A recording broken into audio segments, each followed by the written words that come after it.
If you would have told me 18 years ago, when I first met my student from Nepal, that he and I would be working together to inspire the youth of Nepal to make change, I wouldn't have believed it.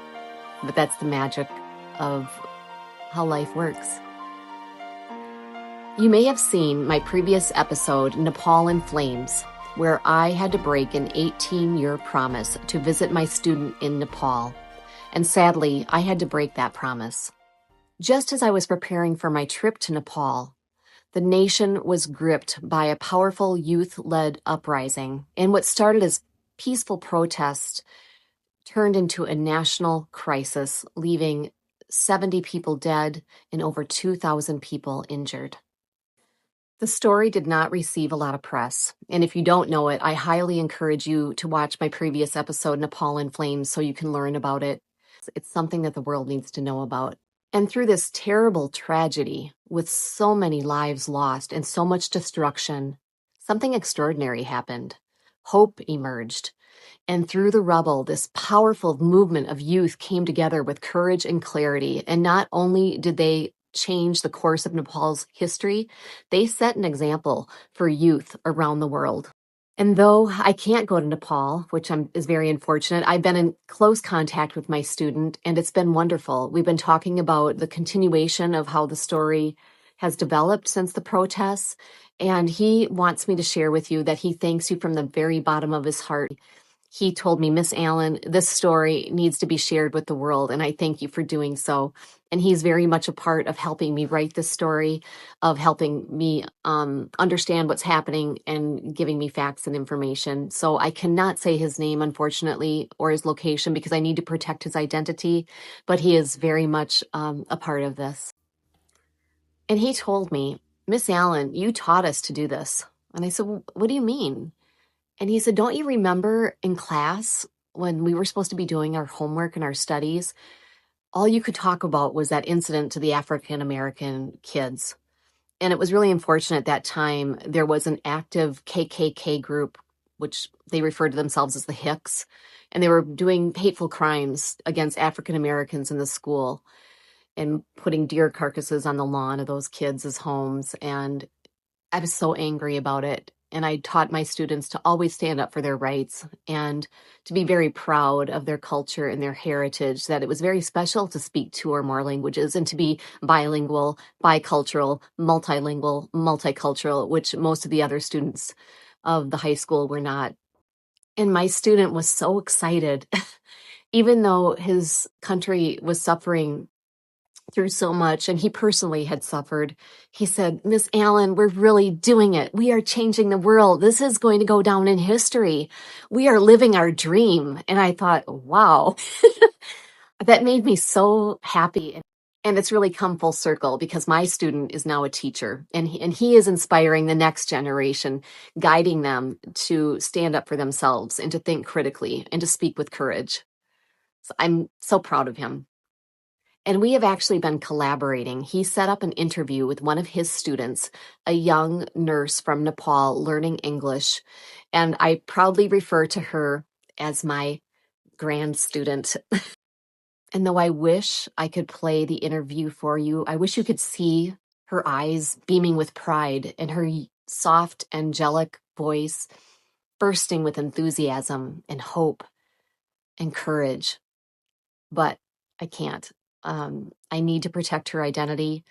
I cannot tell you her name either, so I will use the pseudonym Anu.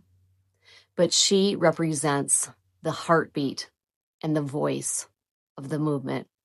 And I want you to understand what that is.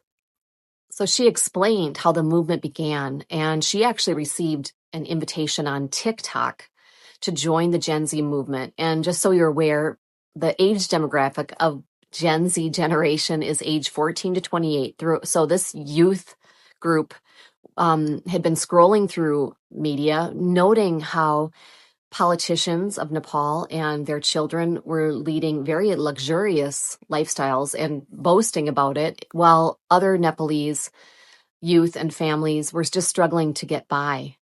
And they felt that taxpayer money was being utilized to fund these opulent lifestyles of politicians and their families. She shared an example of one local politician's son who was flaunting extravagant gifts online, and it angered people in her community, angered the Gen Z movement, because she was seeing that other families couldn't even afford food or education. And she feels that this in part prompted protests in her area. And through their frustration grew connection. And they started airing their concerns on various social media outlets such as Instagram, WhatsApp, and Discord. And when the government started to notice this, they didn't like it. And they shut down 26 different social media and messaging platforms on September 4th, 2025, trying to silence the Gen Z youth. And this is what led to nationwide protests on September 8th, 2025. Anu recalled how it began as a very peaceful protest, but what began peaceful ended up violent. And the police, rather than using rubber bullets, were using live ammunition. And rather than aiming low for the legs, they started aiming high. Local Nepali media have reported that 19 people were killed that day during those protests and hundreds more injured, overwhelming hospitals and creating a national outrage. Anu mentioned a story that anger became so intense that in her city, they set fire to the property and business of a very wealthy figure who profited from politics. And she said, ironically, his son actually joined the Gen Z movement, showing that this is much more than a political battle. It is a generational awakening. And she herself, as a nurse, brought supplies to help the injured that were maimed during these protests. The day after this violent protest, the government lifted the ban on social media, and Nepal began to find its way back to peace. The police were ousted, politicians resigned, the military took over, and curfews were installed. Within a week, a new government, interim government, was formed. What the Gen Z movement achieved, to me, is unbelievable and truly inspiring. They were able to get politicians to resign. They elected an interim prime minister, the first female prime minister of Nepal, Sushila Karki. She was elected just 4 days later, September 12th, 2025. She will serve as the interim prime minister for 6 months. And Anu said that they were able to do this mostly through Discord, through gaming chats, basically, called PopG and Free Fire. Those are the top Nepali Gen Z games. That was their main primary means of voting and communication, which is unbelievable. So Anu reports that peace has returned to Nepal, that tourism is on the rise, that they're in the process of rebuilding, but there's still much more work to be done.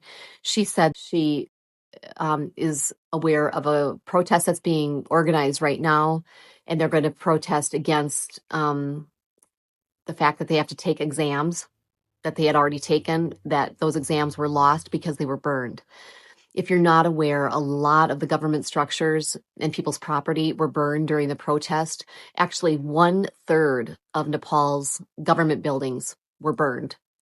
So people lost the deeds to their house. My student lost his proof of his citizenship and his passport. She told me that they are determined to hold political leaders accountable for their actions, to end corruption, and to have free and fair elections in March, and to have real democracy for the very first time. And apart from the corruption, Anu said they want an end to nepotism. She talked about the economic despair that plagues the youth of the nation. And while the jobless rate of Nepal is about 12%, the unemployment rate for the youth of her generation is about 22.7%. And she said that oftentimes it's very difficult for people to find jobs based on skill or education. It's about family ties or who one knows. And that makes it very difficult for people that are working so hard to get ahead. And that sense of injustice, watching the same kids of prominent families climb while other graduates can't even get a job, is another spark that fueled the Gen Z movement. When I asked Anu what inspires or fuels her generation, she didn't hesitate, and she responded in one word: respect. Respect for our dignity and respect for other people's rights. And then she laughed and added, Gen Zs, we're unreal. She said, we're not serious about anything, usually. But when we are serious, we'll destroy everything in our path. And she didn't mean that with anger or hate. She meant it as passion and fire. She's describing her generation with conviction, a generation that burns hot with purpose, that will not tolerate corruption, that will fight for dignity and for democracy, and that understanding that this change comes with sacrifice and courage. She said, Nepalese people aren't afraid of anything. She said, bravery is in our genes. She recalled an incident where a protester was shot in the chest, and he said to the doctor, take that bullet out so I can go back out and protest. Anu was born and raised in a small village of Nepal of about 50 people in a rural area. When I asked her what inspires her, she said her father. He always drives me in the right path, and he tells me to never give up in any situation. And he always has told me we must fight for our rights. And Anu said she's very hopeful for the future of Nepal, and said that even though this tragic event has set Nepal back decades, that she feels that in the future, Nepal will be much stronger and better because of it. It wasn't long ago when Nepal was under monarchy. It ended in 2008, and she said she hopes for free elections for the very first time, and they are scheduled to be March 5th of 2026. In the final moments of our interview, I asked Anu if she had a message for her generation, and she said with such eloquence and fortitude and courage, be brave, be bold, and don't let anyone suppress our rights. And,